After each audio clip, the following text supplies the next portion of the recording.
Jadi saya 7 tahun galau cari istri, Bu. 7 tahun. Akhirnya saya mau pergi ke Malaysia ceramah bersama profesor guru saya. Tiba-tiba prof saya berkata, "Ustadz, kau menikahlah. Tak enak kau nasihat perkawinan baru kau tidak ada istri." Saya bilang, ini orang tak sia juga, prof, tidak harus mati dulu. Ya kan? Oke, tapi masalahnya tidak ada ini, prof. Sudah, kata profesor saya, ada sepupu saya hafal Quran di Gorontalo. Oh boleh, kasih kenal saya. Pulang dari Malaysia kita kenalan. Baik, pulang dari Malaysia saya lagi mengajar, tiba-tiba masuk SMS beliau. Belum ada WhatsApp waktu itu. Ustadz, kita pergi ke acara nikah massal. 40 pasang, Bu. Pergilah saya. Tidak ada undangan untuk ceramah. Saya hanya hadir untuk menemani profesor saya. Duduk saya, tiba-tiba bapaknya Ustadz Mutakhir sambutan, Ustadz Arif. Terima kasih kepada Ibu Haji Nadirah yang banyak membantu pesantren ini. Saya bisik profesor saya, Penny Haju namanya. Prof, siapa itu? Satu-satunya perempuan yang disebut ucapan terima kasih. Oh, itu ibu yang banyak membantu pesantren. Itu ada anaknya di Gontor, hafal Quran. Wih, kasih kenal saya, Prof. Dia bilang, "Prof, bagaimana sepupuku?" Mana saja yang cepat, Prof.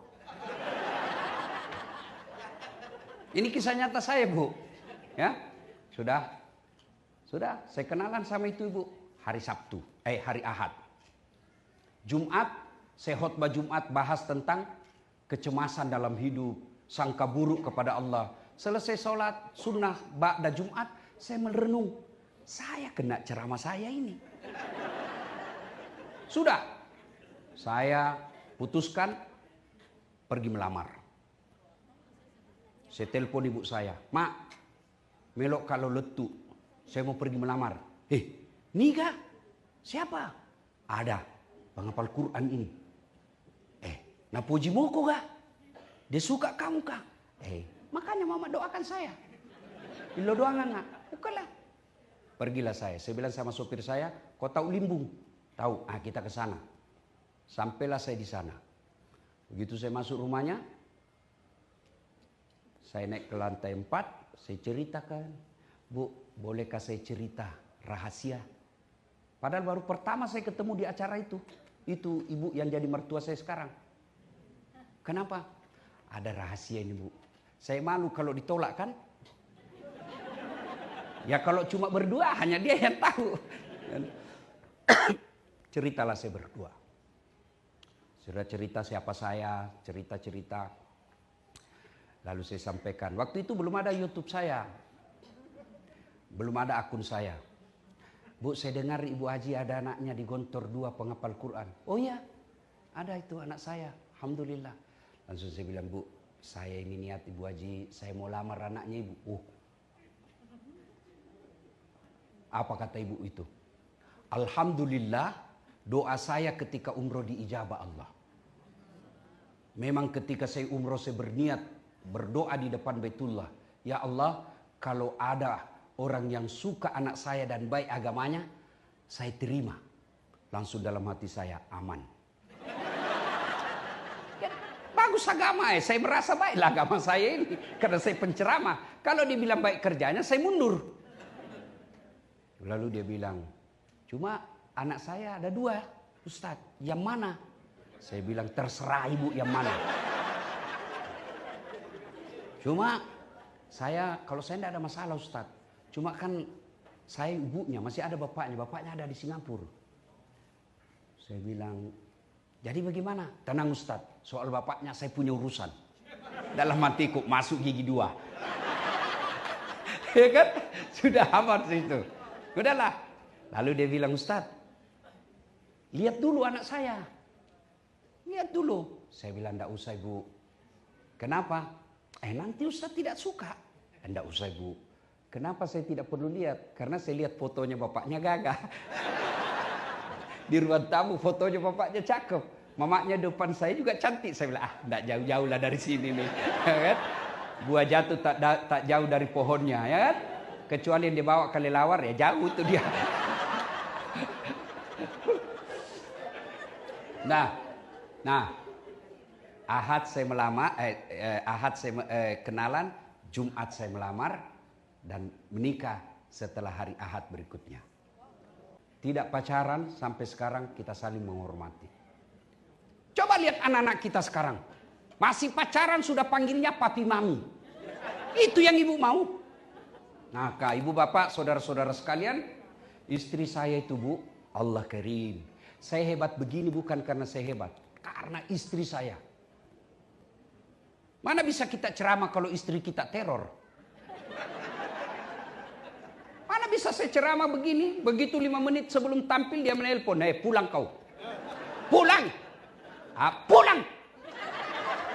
Kenapa? Kesetrum istri anakmu.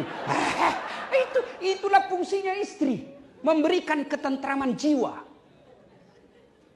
Istri saya bu, boleh kalau ada ibu tahu ke tetangga saya biasa malu. Itu biasa kan saya berangkat jam 4 subuh bu. Kadang-kala sudah pergi kalau kejar penerbangan pertama. Jam 4 subuh saya pergi. Diambil itu ranselku. Dibawa. Tidak usah saya yang berat karena banyak elektronik dalam. Apa dia bilang? Tidak apa-apa. Tidak ada artinya ini Ustadz, dibanding beratnya hidupnya Ustadz menanggung kami.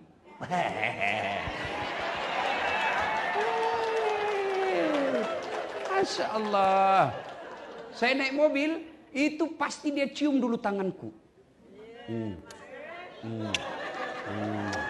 Sudah itu dia cium jidatku. Sudah itu mata kiri lagi. Mata kanan lagi. Ini agak lama.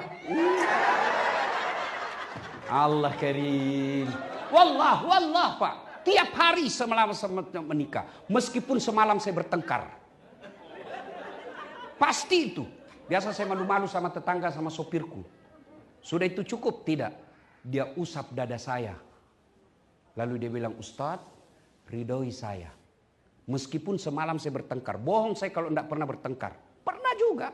Tapi ketika saya mau pergi, hilang itu rasa pertengkaran. Kenapa? Belum tentu saya bisa hidup kembali ke rumah. Ustadz, ridhoi saya. Ridhoi saya. Dia tidak akan tutup pintu mobil sebelum saya bilang, iya, saya ridhoi kau sayang. Lalu dia bilang, ku lepas di kau pahlawan. Ini tambah-tambah saja ini bunda. Masya Allah. Jadi ibu, rezeki suami itu tergantung ketentraman jiwanya. Gimana suamimu cari tenang dengan cari nafkah? Kalau kamu tidak memberi ketentraman jiwa. Ketentraman jiwa itu bukan skincare. Enggak. Ketentraman jiwa itu akhlak yang baik. Akhlak yang baik. Tidak mungkin. Apa itu? Kamu mau jaga suamimu 24 jam. Tidak mungkin. Kau periksa HP-nya. Untuk apa? Ini yang selalu menjadi pertengkaran dalam rumah tangga, handphone. Tidak semua harus kau tahu itu rahasianya suamimu. Yang penting kamu dinafkahi dan dia tidak berkhianat. Saya kasih handphone saya sama istri saya, ini handphone saya. Bu, dengar ini bu yang suka periksa handphonenya suami. Untuk apa? Kalau kau mau jaga suamimu, bukan dengan periksa handphonenya. Bukan dengan periksa handphonenya, tapi apa? Hadir kau di hatinya. Gimana kau hadir di hatinya kalau kau tidak hormati orang tuanya? Gimana kau hadir di hatinya kalau kau kasar ngomong? Gimana kau hadir di hatinya kalau anaknya kau tidak urus? Saya mewakili perasaan laki-laki dan pasti semua sama. Bu, ibu mau tahu enggak ketentraman jiwa seorang suami? Dia pergi cari nafkah, masuk WhatsApp istrinya.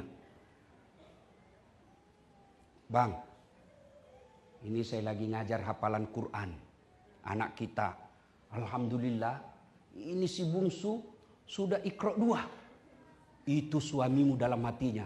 Nggak rugi saya menakik cari nafkah. Biar saya setengah mati cari nafkah, ternyata istriku baik. Bagaimana suamimu mau tentram jiwanya telepon? Di mana kau? Salon.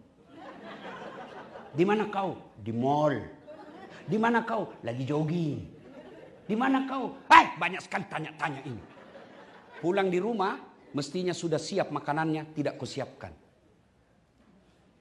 Jangan marah ya Bu, jangan marah. Ini gunanya dakwah. Supaya ada perubahan di antara kita.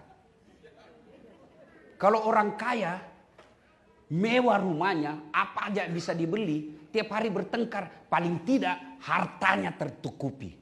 Lalu kita cuma jauh, kerja juga ala kadarnya, gaji hanya untuk operasional sehari-hari, bertengkar tiap hari. Kapan kau bahagia?